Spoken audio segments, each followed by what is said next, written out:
আসসালামু আলাইকুম। আলহামদুলিল্লাহ, পুকুরে মাছ ছাড়ার পর আজকেই প্রথম আমরা জাল টান দিয়ে মাছ ধরবো বিক্রি করার উদ্দেশ্যে। যদিও এর আগে পুকুরে অনেকবার জাল টান দেওয়া হয়েছিল পুকুরের নিচে জমে থাকা গ্যাস দূর করার জন্য এবং মাছের সাইজ দেখার জন্য। তো আলহামদুলিল্লাহ, পুকুর থেকে আজকে প্রথম আমরা মাছ ধরতেছি বিক্রি করার উদ্দেশ্যে। যদিও এই মাসে আমাদের মাছ ধরার কোনো প্ল্যান ছিল না, কিন্তু পুকুরে ভাইরাসের আক্রমণ করায় আমাদেরকে মাছগুলো ধরে ফেলতে হচ্ছিল। ভাইরাসে আক্রমণ করায় পুকুরে প্রতিদিনই প্রায় 15 থেকে 20টি করে মাছ মারা যাচ্ছিল। আমাদের পুকুরে ট্যাংরা মাছ চাষ করা হয়েছিল, পাশাপাশি অন্যান্য মাছও ছিল অল্প পরিমাণে। যেহেতু পুকুরে ট্যাংরা মাছ চাষ করা হয়েছিল, সেহেতু পুকুরে ওষুধ প্রয়োগ করে মাছগুলো থেকে ভাইরাস মুক্ত করা প্রায় অসম্ভব ছিল।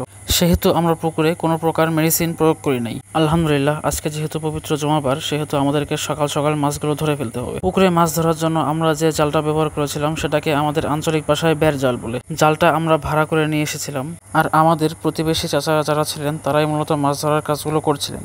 মাছ ধরা দেখার জন্য আশেপাশ থেকে অন্যান্য ছোট পোলাপান এসেছিল। যেহেতু ট্যাংরা মাছ পায়ে হেঁটে যাওয়ার সময় পুকুরে যে গর্তগুলো হয় সেই গর্তগুলোতে লুকিয়ে থাকে, যার কারণে গর্তে লুকিয়ে থাকা মাছগুলোকে হাত দিয়ে ধরে পাতিলের মধ্যে রাখতেছিল। তো আলহামদুলিল্লাহ, আমাদের জাল টানার কাজ প্রায় শেষের দিকে। এরপর আমরা জাল থেকে মাছগুলো ধরে পাতিলে অথবা অবস্থায় সংরক্ষণ করে রাখবো। শেষ মুহূর্তে এসে জালটাকে আস্তে আস্তে টানতে হচ্ছিল, কারণ জালের মধ্যে যে ট্যাংরা মাছগুলো আটকে ছিল সেগুলো হাত দিয়ে ছাড়িয়ে দিতে হচ্ছিল। পাতিলের মধ্যে রাখা এই ট্যাংরা মাছগুলো আমার আব্বা এবং চাচারা মিলে হাত দিয়ে ধরেছিল, যার কারণে মাছগুলোতে প্রচুর পরিমাণে কাদা লেগেছিল।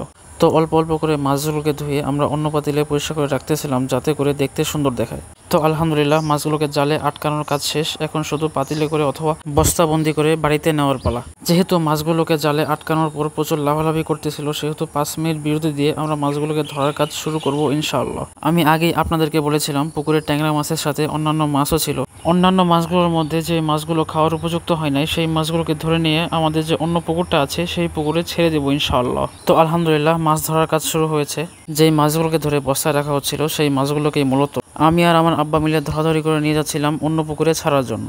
তো মাছ ধরা শেষ হলে আমরা জালটাকে ধুয়ে দিচ্ছিলাম রোদে শুকাতে দেওয়ার জন্য। যেহেতু ট্যাংরা মাছগুলো আমরা বাজারে নিয়ে যাব বিক্রি করার জন্য, সেহেতু এই মাছের মধ্যে যে অন্যান্য পুঁটি বা মলা জাতীয় মাছ ছিল সেগুলো আমরা সরিয়ে ফেলছিলাম। তো মাছগুলোকে আমরা পানি দিয়ে ধুয়ে দিচ্ছিলাম, যাতে করে মাছগুলোতে কোনো প্রকার কাদা বা ময়লা না থাকে।